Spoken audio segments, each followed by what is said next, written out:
Nirekomenda ng Provincial Disaster Risk Reduction and Management Office ng Surigao del Norte na isailalim na sa state of calamity ang Siargao Island kasunod ng mahigit isang linggo ng power outage doon. Makakatulong daw ito para makapaglabas ang pondo sa pagsaayos ng power supply.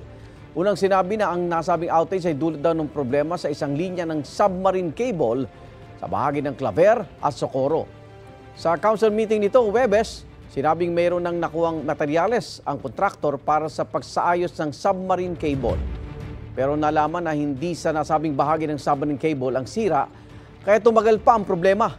Nakatanggap din sila ng generator mula sa Office of the Civil Defense na magsusupply ng kuryente sa 4 na bayan doon.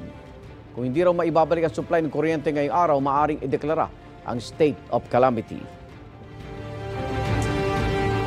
Igan, mauna ka sa mga balita, mag-subscribe na sa GMA Integrated News sa YouTube para sa iba't ibang ulat sa ating bansa.